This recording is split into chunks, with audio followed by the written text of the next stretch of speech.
Bonjour à tous, bienvenue sur ma chaîne, bienvenue aux nouveaux abonnés. Je remercie les abonnés pour votre fidélité, vos partages, vos likes, vos commentaires. Je vous retrouve aujourd'hui pour une nouvelle guidance sentimentale. Nous verrons dans quelle énergie est le masculin sacré, puis dans quelle énergie est le féminin sacré. Le masculin sacré, c'est une énergie yang, une énergie d'action. Le féminin sacré, c'est une énergie yin, une énergie d'accueil. Dans ma communauté, j'ai mis un post où tout est détaillé. Si vous voulez des informations complémentaires, vous retrouverez le détail expliquant ce qu'est le yin et le yang. Nous verrons ensuite dans quelle énergie est le lien, quelles sont les choses à travailler ou à libérer et comment ça va évoluer. Je vais utiliser différents oracles. Vous retrouverez les références dans le descriptif de la vidéo.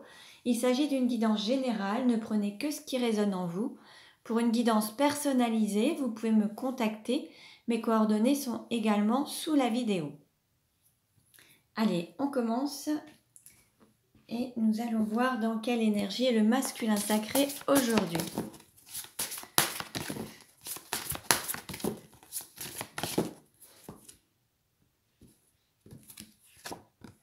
Nous avons le guerrier avec le chiffre 4. Là, on a un masculin sacré qui est déterminé, qui est prêt à se stabiliser, à aller dans une direction pour laquelle il ne dérogera pas. Il a pris sa décision, maintenant il avance, vêtu de son plus bel apparat, plus beau costume, prêt à reconquérir peut-être le féminin sacré et avance vraiment dans une direction qu'il a choisie. Et là, il est prêt à se stabiliser, sa décision est prise. Dans quelle énergie est le féminin sacré ?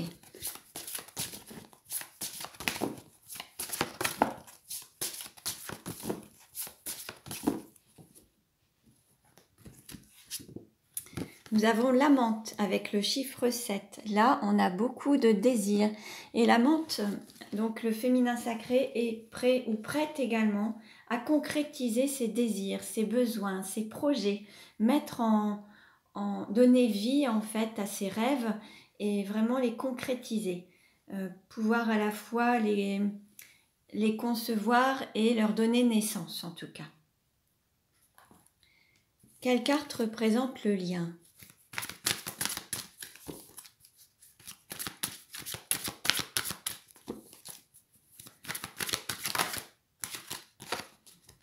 Nous avons l'enchantement.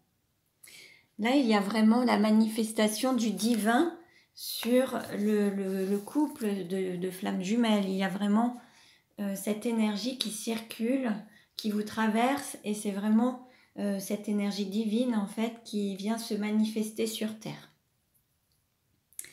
Allez, on va voir ce qu'il y a à travailler. Comment le masculin sacré peut-il mieux s'aimer ? Comment le masculin sacré peut-il mieux s'aimer ? Hop. S'aimer, c'est se donner la priorité et s'aimer tout simplement. Se donner la priorité, c'est faire des choix pour soi, ne pas forcément se sacrifier ou se soumettre aux choix des autres. C'est savoir dire non aux autres pour mieux se dire oui. Et puis s'aimer tout simplement, c'est s'accorder justement de l'amour et de la bienveillance. Comment le féminin sacré peut-il mieux s'aimer ?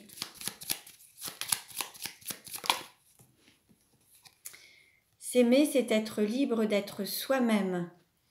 Alors libre d'être soi-même, c'est oser dire tout haut ce qu'on pense tout bas. Libre d'être soi-même, c'est exprimer son être. Savoir se montrer tel qu'on est dans toute son authenticité sans avoir à cacher des choses ou à mentir ou à se mentir. C'est vraiment être en total accord avec soi-même et en totale unicité en fait. Et vraiment la liberté d'être, la liberté d'expression, d'action et de pensée et de parole également. On va voir maintenant avec les clés de la liberté ce qu'il faut libérer. De quoi doit se libérer le masculin sacré ? Se libérer du rejet. Donc là, peut-être que le masculin sacré a peut-être peur d'être rejeté par son féminin sacré ou se sent rejeté d'une manière ou d'une autre par des personnes de son entourage ou par la société, ou s'est peut-être senti rejeté par son autre. Cette blessure-là, il faut vraiment s'en libérer pour pouvoir avancer. Et là, vous pouvez utiliser l'EFT pour vraiment faire ça en toute autonomie. La chaîne de Céline a mis dans sa communauté des mini-vidéos justement pour libérer les blessures de l'âme, les émotions en toute autonomie. Donc je vous invite à aller consulter sa chaîne pour vraiment effectuer ce travail d'EFT. Alors de quoi doit se libérer le féminin sacré ?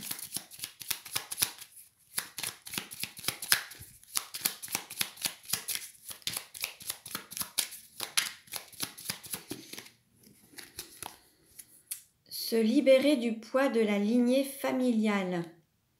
Alors là, il y a peut-être quelque chose qui se transmet de génération en génération. Il y a peut-être un blocage transgénérationnel en lien avec les parents, grands-parents, arrière-grands-parents, des schémas qui se répètent de génération en génération.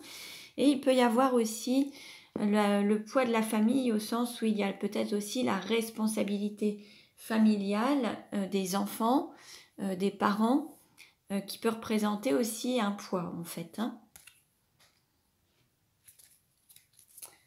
Alors, nous allons voir maintenant quelle est la vie antérieure en lien avec la situation actuelle du masculin sacré.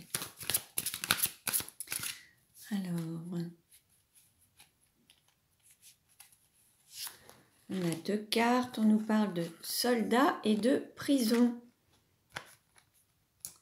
Alors, il se peut que dans une vie antérieure, on ait un masculin sacré qui ait été emprisonné pendant la guerre, qui ait peut-être été... Voilà, c'est possible. Et il y a peut-être ce sentiment de volonté, de liberté, de sortir d'une sorte d'enfermement. Bon, je vais vous lire les textes correspondants. Alors...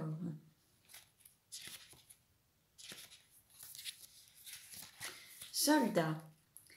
Ton âme n'aime pas la violence. Tu as beaucoup de mal à comprendre les sentiments négatifs comme la rancœur, la vengeance, etc. Mais dans tes anciennes vies, ton âme voulait être utile aux autres. Et bien que tu détestes la violence, tu as été un soldat dans une vie précédente. Tu es décédé très jeune sur le champ de bataille, car tu es une âme vraiment investie dans ce qu'elle fait et tu étais toujours en première ligne. Si tu es une femme, cette mémoire est bloquante à différents niveaux. Dans un premier temps, cela bloque ton chakra sacré, car tu étais un homme dans cette vie antérieure, cela te coupe donc de tes émotions, de ta féminité et de tes sentiments profonds. Cela occasionne aussi en toi une très grande agitation intérieure et une dispersion d'énergie. Les blessures endurées au cours de tes vies précédentes ne se sont pas refermées et cela ouvre de très grandes brèches énergétiques. Il y a aussi une partie de toi-même qui voit l'autre comme un ennemi et qui cherche toujours à s'en protéger car tu as peur d'être blessé. Ton défi est donc de te libérer de cette mémoire. Tu retrouveras alors une toute nouvelle vitalité qui te permettra de ne plus être dans la peur de l'autre ou dans la méfiance. Ton âme s'attendait toujours à ce que la vie soit une bataille, donc cela a amené beaucoup d'événements imprévus sur ton chemin de vie. En travaillant sur cette mémoire, les choses vont être beaucoup plus douces et fluides pour toi. Donc voilà, et je vais vous lire maintenant le texte concernant la prison. Alors, tu es une âme qui a toujours défendu les opprimés. L'injustice a toujours été quelque chose de primordial pour toi. Tu l'as toujours combattu, quitte à mettre en péril ta liberté. Dans tes anciennes vies, tu as œuvré pour la protection des autres et la lutte contre l'injustice sociale. Mais cela s'est retourné contre toi et tu as été injustement jugé coupable et jeté en prison. Ce ne sont pas des emprisonnements pour des crimes ou délits que tu as commis, ce sont des peines reçues alors que tu défendais des personnes en situation de faiblesse. Cela a laissé en toi un profond sentiment de colère. Et une partie de tes énergies a gardé en toi des barreaux énergétiques, ce qui peut créer des blocages, voire empêcher la création de tes projets et tes interactions avec les autres. Tu es une âme engagée qui a besoin d'être auprès des autres, mais ton défi est de faire en sorte que cela ne se retourne pas contre toi. Tu dois te détacher des relations sauveur-sauvé, car ton âme le fait spontanément. Mais tu oublies qui tu es et tu oublies de construire pour toi. Alors libère-toi de cette prison intérieure pour rentrer dans une énergie de construction lumineuse et positive pour les autres et pour toi-même. Donc très beau message pour le masculin sacré. On avait aussi s'aimer, c'est se donner la priorité. Donc là, on l'invite aussi à se recentrer sur lui-même ou elle-même. Quelle est la vie antérieure en lien avec la situation actuelle du féminin sacré? Quelle est la vie antérieure en lien avec la situation actuelle du féminin sacré?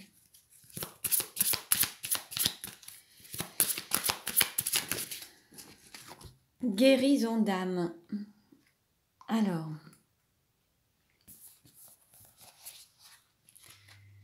on pourrait penser que le féminin sacré est en phase de guérison. Allez, alors, guérison d'âme. Ton âme est heurtée. Elle a probablement été brutalisée au cours de ta dernière vie. Et la blessure est encore récente pour ton âme. Tu as l'impression de te sentir vulnérable et surtout ton âme a beaucoup douté avant de s'incarner. Car au cours de ta dernière vie, tu as subi de très grandes blessures. Tu as été dans des mémoires bloquantes et une très grande faille énergétique en lien avec ton chakra du cœur. Dans ta dernière vie, ton âme a beaucoup pleuré en lien avec une personne. C'est une personne que tu retrouves maintenant ou que tu vas retrouver dans ta vie actuelle. C'est une relation qui va avoir des débuts compliqués, car ton âme ressent encore une certaine souffrance. Mais ensuite, la relation va prendre un autre envol. Cette relation est là pour t'amener vers une vraie guérison. Vos deux âmes doivent se retrouver pour que tu sois dans une nouvelle connexion avec ton chakra du cœur. Ton âme évolue par l'aspect émotionnel. Tu es une âme passionnée, mais dans ta dernière vie, cela s'est retourné contre toi. Dans cette vie actuelle, tu dois canaliser ta passion pour ne pas être dans des relations et des situations qui dépassent tes limites et qui te font souffrir. Donc voilà pour le féminin sacré. Allez, on va voir maintenant.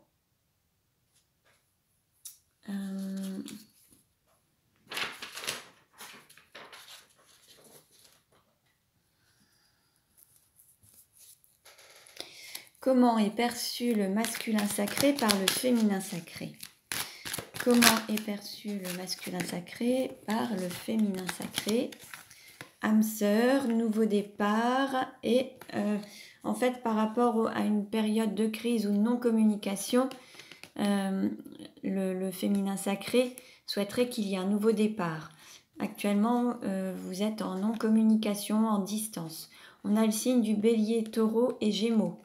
Là, il y a vraiment la volonté d'avoir un nouveau départ avec son autre, avec lequel il y a une distance en fait. Donc là, c'est peut-être le masculin sacré qui fait la tête à son féminin sacré ou qui est en non-communication ou qui a pris une certaine distance. En tout cas, le féminin sacré, c'est vraiment que c'est sa moitié d'âme et souhaite vraiment qu'il y ait un nouveau départ en fait dans la relation.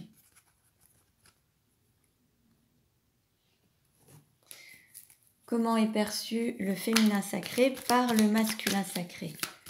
Comment est perçu le féminin sacré par le masculin sacré? Là, c'est pareil. Il y a aussi une femme qui est froide. Alors, il y a une distance aussi, il y a de la froideur. Alors après, il est possible que ce soit cette personne qui est mis aussi, qui soit aussi un petit peu... on parlait de toute façon l'un et l'autre, il n'y a pas de communication, il y a une distance. Vous êtes en phase de crise. Mais il y a eu un froid ou alors peut-être que il y a une relation qui a été un petit peu gelée ou glaciale ou mise un petit peu de côté. Alors, comment le masculin sacré désire-t-il le féminin sacré? Il y a un aspect charnel, un désir de réconciliation et un amour envoûtant et passionnant. Il y a à la fois l'attirance physique, sexuelle, le désir de se réconcilier et d'être vraiment dans cette magie divine, cet amour passionnant qu'on ne maîtrise pas en fait. Comment le féminin sacré désire-t-il le masculin sacré?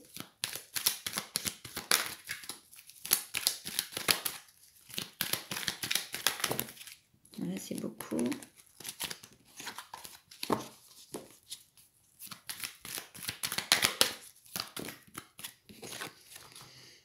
Là, pour le moment, on nous dit non. Là, c'est comme si le féminin sacré faisait la tête, s'interdisait ou ne voulait pas, pour le moment, ne souhaitait pas reprendre une relation dans l'immédiat avec le masculin. Peut-être qu'il y a eu un froid entre vous, peut-être qu'il y a une situation qui a vraiment jeté un très grand froid, peut-être une déception, des choses qui ont vraiment été peut-être très douloureuses et ça a jeté un froid en tout cas. Et là, le féminin sacré n'est pas prêt à... En tout cas, n'a pas de désir particulier actuellement. Comment le masculin sacré se projette-t-il avec le féminin sacré? Comment le masculin sacré se projette-t-il avec le féminin sacré? Harmonie, bonheur, la vie en rose. Comment le féminin sacré se projette-t-il avec le masculin sacré? Comment le féminin sacré se projette-t-il avec le masculin sacré?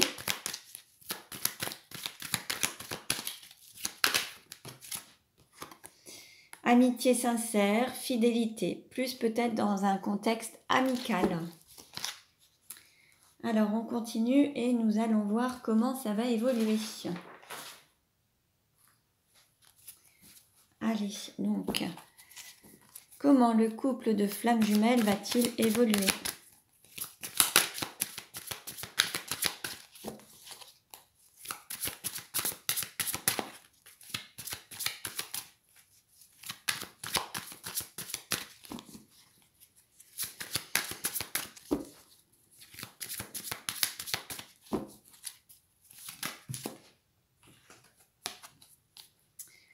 Bon, on nous parle de période de rencontre, une porte qui va s'ouvrir. Hein. Vous allez avoir une opportunité de vous retrouver ou de vous rencontrer.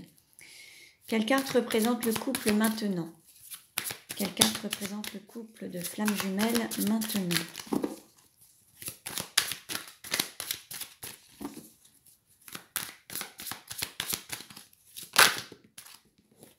Actuellement, il y a de la tristesse.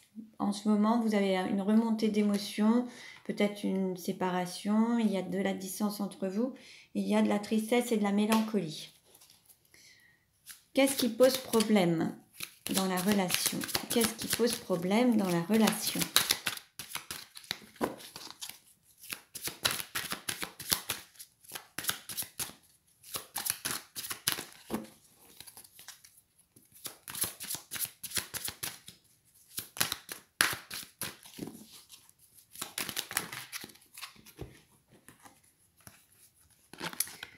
La difficulté, c'est de passer un cap, d'élever la relation à un stade supérieur.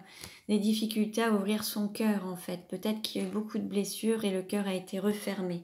Difficulté à évoluer, en fait, à avancer et à évoluer. À passer un cap. Quel est le conseil donné au couple? Quel est le conseil donné au couple?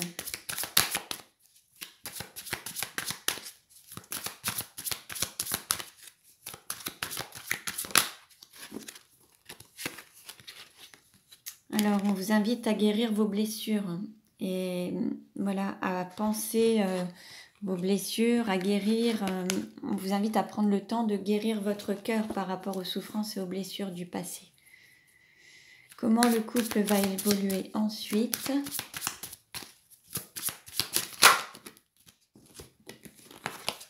Après ça, il y aura la possibilité d'une renaissance et d'écrire une nouvelle relation, d'écrire une nouvelle page de votre histoire en tout cas. Il y aura la renaissance du lien, mais il faut déjà prendre le temps de guérir en fait.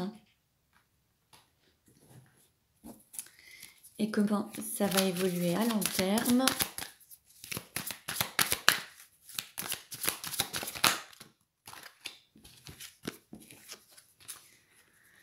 Alors, on peut avoir la justice divine. Alors, il peut y avoir le monde aussi. Le monde,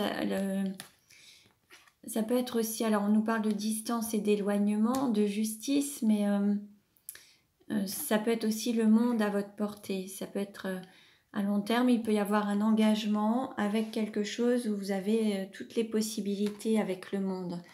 Hein, c'est possible. On nous parle de distance, mais ça peut être aussi un engagement. Il peut y avoir même le fait d'aller, de bouger, de sortir d'un lieu de vie, déménager, aller vivre ailleurs, dans un autre pays. Je demande un complément. Comment ça va évoluer à long terme ?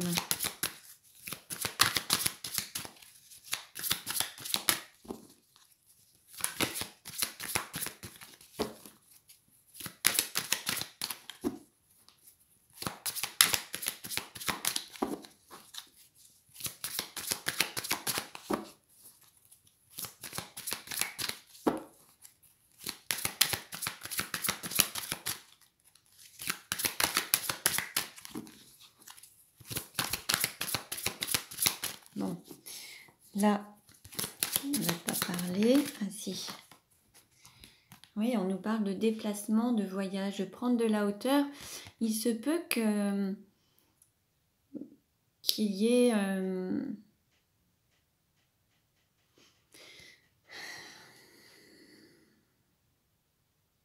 qu'il y ait une élévation de la relation, que vous puissiez prendre de la hauteur, que vous puissiez vous élever et peut-être même déménager ensemble dans un autre pays ou voyager ensemble dans un autre pays. Ah, et on nous parle d'amour partagé et heureux. Peut-être que voilà, il y a peut-être, après avoir guéri vos blessures, il y aura peut-être un changement, même carrément peut-être de lieu de vie. Il y aura peut-être un déplacement, mais peut-être même aller vivre ailleurs. Alors ça peut être aussi un autre département, un autre pays, mais je vois vraiment quelque chose qui...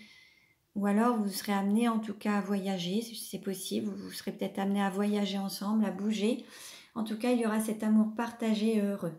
Donc à long terme, on est quand même dans cette corne d'abondance, l'amour qui est présent, cet amour partagé et heureux. Et vous voyez, en dos de deck, c'est en gestation, en pleine transformation. C'est quelque chose qui est en train de mûrir en fait. Hein.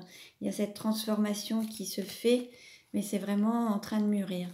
Pour que vous puissiez donner un nouveau départ à la relation, pour qu'elle puisse renaître, il faut à la fois guérir vos blessures, vous délester du passé, pour vous ouvrir au changement en fait. Hein.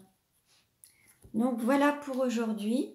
Je vous remercie pour votre écoute, merci pour vos likes. Vous pouvez vous abonner à ma chaîne si ce n'est déjà fait. Je vous dis à très bientôt et prenez bien soin de vous.